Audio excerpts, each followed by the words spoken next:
back. I love Look it. at I fought this the guy. law. And the law won. I rarely win, but that was a very nice gesture. Well, I do what I can. Jason Lawhead, who was our headliner for the 2013 Alan Cox Show comedy tour. That was a the fun year I one. got naked. That was a fun tour. It was Mike Farrell. It was Brian Kenny. It was Bill Squire. The first year I was on the show.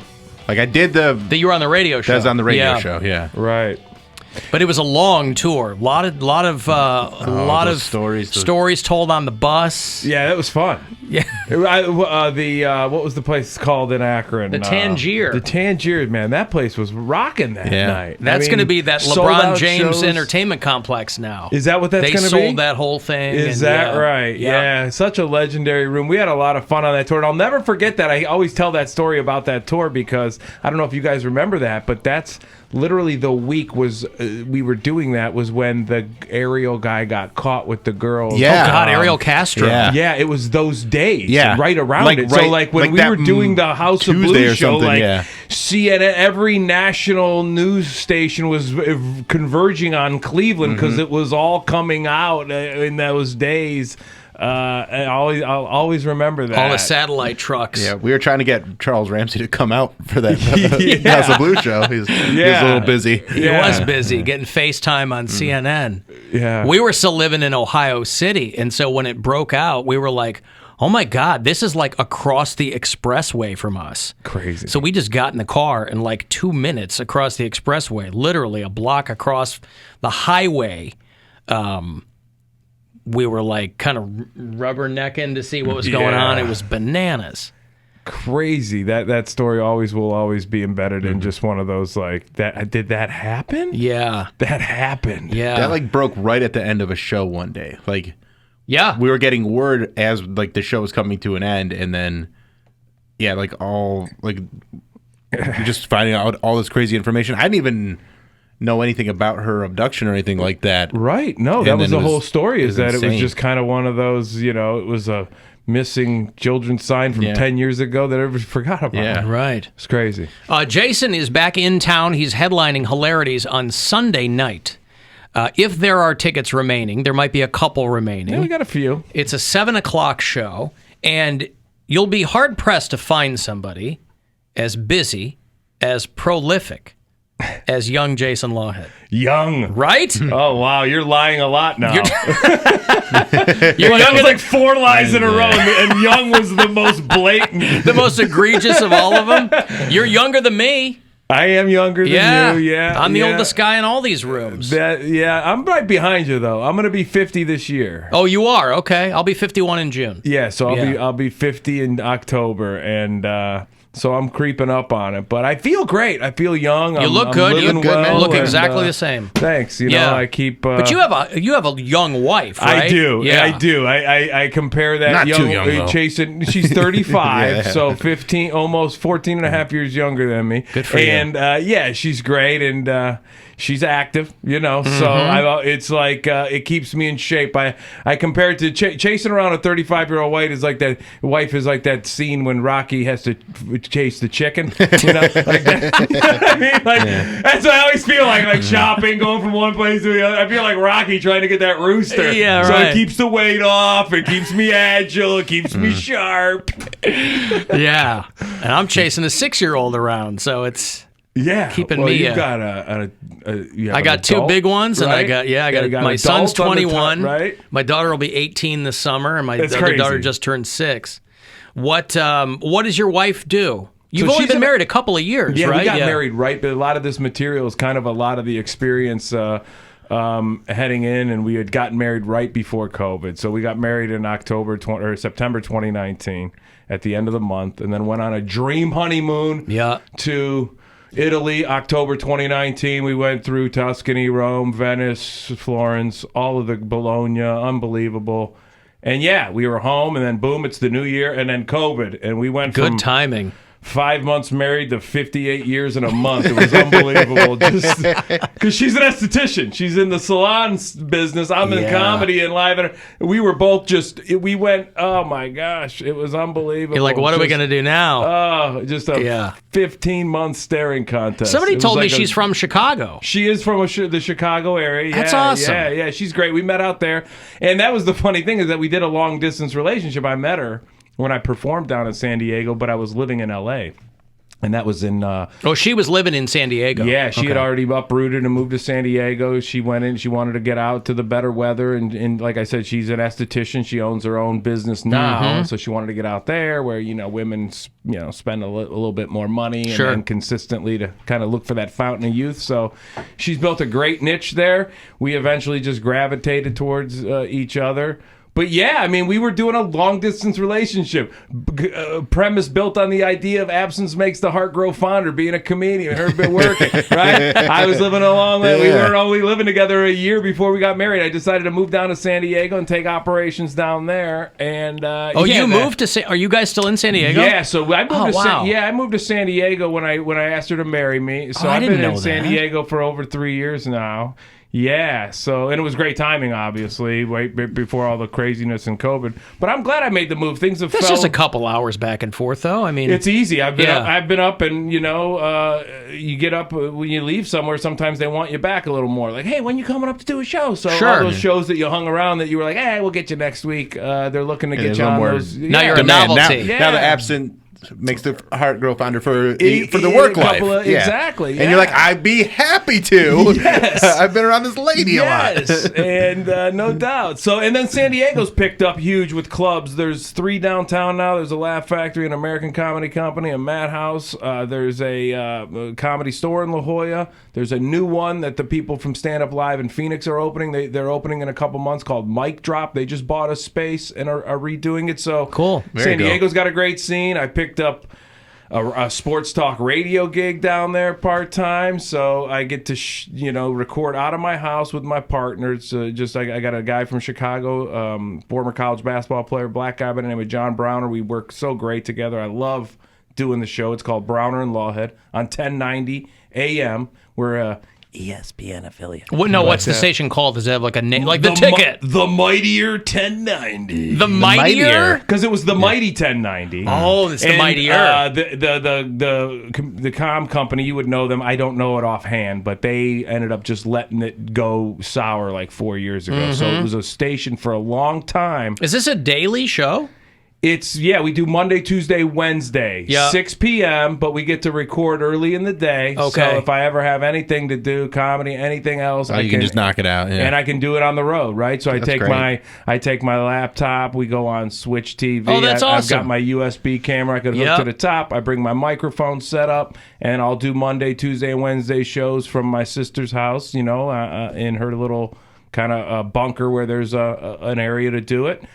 And, it's been great. I started right at the beginning of the NFL football season. So we just became an ESPN affiliate last month, local, because the Mightier just was bought by a private guy last year, brought the signal back. Okay. Obviously couldn't use the Mighty 1090 because that was owned by the old holding company that had it. But, it's great. San Diego, they should have called it Whitey 1090. Whitey 1090. So, I mean, it's a one sports town, obviously, and that sport's in a lockout right now. Right. But, LA is always on the radar out there. So we talk Charger, Rams. We're AFC, NFC West-centric. We talk Lakers, Clippers, obviously, and Western Conference-centric when it comes to those meat and potato sports. And plenty we're to talk hoping about there's there, baseball. too.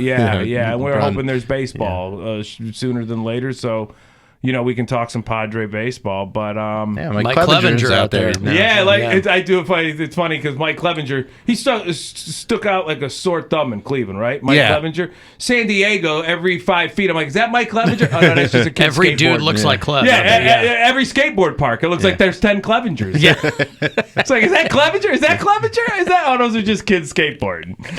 Not him. That should make it a little easier on him for some extracurricular activities. Exactly. That wasn't me. That was Tony Hawk.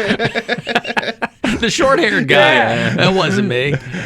Jason Lawhead is doing Sunday night. He's your headliner at Hilarities. 7 o'clock show on Sunday night. You can go to pickwickandfrolic.com for the details. So you're in San Diego. Mm-hmm. You got the radio gig. Mm-hmm. Are you still doing Lawhead's Court? No, I'm just doing the radio gig, doing the stand-up comedy. Been blessed enough to be doing enough corporate work, which has been great the last couple years, especially since COVID's reopened. And and I also ref hoops. Beautiful. So that keeps me in shape and keeps me. I'm a certified high school basketball official in the state of California, so I'm doing all the way up to varsity games. I mean, any viral fights break out on one of your games? Nothing viral yet, but we've had some we've had some games where the gym's been cleared in youth games. I don't know if it ever made it to the web, but yeah, people are nuts. Like parents and stuff. Parents. I do a whole chunk in this new bit of headlining that I'm working on now about it, and it's coming off really well. People are relating to it, and I talk about how people are always like, man, people are crazy these days. I'm like, nah, they've always been crazy. I've been reffing youth sports my long time. Yeah. I told the stories when I was the first job I ever had. I was getting paid under the table. I was 15 years old, and I was umpiring T-ball at like a community center, and nobody wanted to do T-ball, so it paid the most because the parents were insane. in T-ball. Because there were like tiers. There were like middle school kids and high school kids. Nobody wanted to do T-ball. And I go, I'll do T-ball. I didn't know my ass from a hole in the ground, right? The parents, because there's these little kids and these sports dads would like scream in my face, and I'm 15. I'd get to throw them out. That was the only good part. But it was like, holy Christ. I know these parents are delusional. And it's always like, I do a joke on stage where I'm like, especially with the youth, 5th, 6th grade kids, just trying to learn the game, have some fun, and it's always like, it's always the moms with the boys and the dads with the daughters yelling at you. They just, you're like, you're terrible, rep. And it's like, so's your kid's team. That's why we're in the same league. What do you think? They flew me in from the Lakers-Suns game? Lady, what world are you living in? It's 9 a.m. on a Sunday morning. Your kid's in 5th grade. We're all half asleep. Yeah. Do you think... so we're all half asleep. Yeah, so it's an eye opener, but I love doing it. I love getting, especially in the basketball season, right? Yeah. I don't have to take any cold weather gigs, any terrible gigs, anything I can say no to, because varsity basketball, which I've made my way up to, it pays well. That's great. And so California, being a Title IX state, girls and boys pay exactly the same, and they'll play 2 varsity doubleheaders. You'll do a girls varsity, a boys varsity on the same night, and make way more money than the comedy clubs will pay me. Yeah, right. You get any sometimes, any of Bronny's games yet? No, he's up in L.A. I haven't got, I'm, if I joined that association, which would just be a linear move, I could definitely do them. But I've had some guys that I know just to throw them out of one game, right? Yeah, no, I've had some guys that I know that have reffed in some statewide tournament stuff that have got, guys that have been doing it 10, 15 years that I've met through the association, and they've done him in the last couple of years. They've done some of his tournament game. He came down to a holiday tournament in San Diego, I think last spring, when they had the amended year. But a lot of guys are like, yeah, he's really good, but I mean, I don't know if he's got the D1 big time, like what LeBron wants him to be a big name, even at a Duke or a Carolina. Good. A lot of guys don't think just by the eye test. Obviously he's a next level player in college, but is he an eye opener at that short list level of Kentucky? Can he turn heads? Right. And a lot of guys are like, well, he's got a ways to go to prove that. Yeah. Or just being in his dad's shadow. That's not going to help. He's being held to such the standard's different anyway. No doubt. And as involved as his dad is too, right? Yeah. It's not like LeBron kind of wears it on his sleeve that he goes out and supports the yelling, cheering, hooping it up, and making comments about the foreseeable future. So he's put him in the crosshairs of that pressure, even a little bit more than just the pressure of everybody else saying LeBron's your dad. You kind of almost wouldn't want your dad showing up, because then it's not about you playing the game, it's about your dad sitting in the stands. So and even the announcement that he made that he wants his last season to be wherever Bronny plays, which means there could be a reunion with Cleveland and LeBron. It just might be for the charge. Yeah, exactly. G League team. No doubt. Yeah. And, I don't think if we do get LeBron, it'll be at a point where it's probably well past his prime of, exactly. You're already seeing. I mean, with the way the Cavs are playing right now, I don't want LeBron No, back. I don't want anybody. And I think that's I want LeVert healthy. Yeah. I want Rondo healthy. Yes, exactly. I want Garland 100%. That's what I want. This team that they built has been great. And, I've been following a lot. Like, I watched through all the rough years, too. Yeah. So to see, those flashes here and there with Garland and then making that move to get Mobley, it's just been such an awesome season. And I know you're a huge basketball fan, so, seeing that it's the best. To see him do it without LeBron and say, okay. And I think that's the front office's attitude, too. It's like, we want to show that we're not just – the Cavs aren't just LeBron. Kobe Altman's done a heck of a job. He's done great. And everything that he had to deal with post apocalyptic LeBron era that comes with but you look at it and it's like, this guy just was committed to, letting that just roll up, not worrying about how we replace LeBron. It was more of a let's just see where the best players are to build this roster salary wise, and he went the different way. He went the 3 longs, the 3 7-footers. And really, Tower City, but look, when LeBron left, that was the shift, right? You got to stop Giannis, you got to stop Embiid, you got now Durant in Brooklyn. If you're gonna go through the East right now, it's those 3 teams. You need size. Those are your 3 top teams because they have that kind of MVP long player, right? And they're all basically 7-footers, right? That are MVPs. Yeah. So I like the way the Cavaliers didn't just try to get good players. They went out and said, hey, you know what? What is our opponent? Who do we have to go be as good or stack up against? And they went out and they decided, how do we beat Giannis? How do we beat Embiid? And how do we beat Durant? And it's going to be with size and some shooting and some depth. And they were able to go get. They got chess pieces. And they the really stupid do. Bulls went and got good again too. Yeah, my Bulls, your wife's Bulls. Are you invested at all in the Padres, or are you just going to be a Guardians guy? Or, I'm a Guardians guy. I don't care for the nickname so much. Right. I get the whole sentiment of getting a new nickname, but I mean, Is there one that you lean more towards, like Spiders I or wanted something that was maybe a little original that wasn't on the radar. I don't know. I like Spiders. I think they looked at a list of names that weren't taken, and that was one of them. They're like, all right, let's name it after those traffic guys or whatever. Yeah, but, so whatever. But no, I like but the for their Padres inaugural season to get kicked down the road already, it's so funny. Cleveland just can't get a leg up. So with it. funny. Yeah. But I mean, I have a soft spot in my heart for the Padres because they remind us a lot of Cleveland, in the sense that they're a kind of a small, market, even though San Diego's an attractive place to live. It's for some reason it's not an attractive place to play. Right. Wouldn't you love to play if you say, hey, you got a summer job working 162 games a year? Wouldn't you like, well, San Diego? Yeah. Right? Like, but LA's the market. San Francisco seems to be more attractive for players, but. San Diego's got guys. I mean, they've got some players. They just need to get pitchers to stay in the lineup all year. And if they can do that, then they're as good as anybody in the West. Listen, I think as long as you got Dave Winfield healthy, Bill, and I think as long as Gary Templeton's in there Gary doing Templeton. stuff, I think you'll be fine. Trevor Hoffman, you'll be just fine. Yeah. Listen, Jason Lawhead is doing a Sunday night at Hilarities. One show. The tickets are going quickly. If you want to go, it's 7 o'clock. You can go to pickwickandfrolic.com. Jason Lawhead on Twitter. 1090 The Mightier out there in San Diego. Does that podcast chopping as it well? up on sports. Yeah, it goes to podcast. I think it's actually on iHeart. iHeart carries it as well. There you go. Huh? Yeah. So I think that's what my partner says. He's the guy that does he's the guy that starts the show and everything. So he tells everybody where they can get it, which is Apple iTunes. We do a YouTube screen. So if you search Browner and Lawhead on YouTube. You'll be able to get all the archived episodes as well. You can go all the way back to see all the times I was right and wrong. You know, No, dude.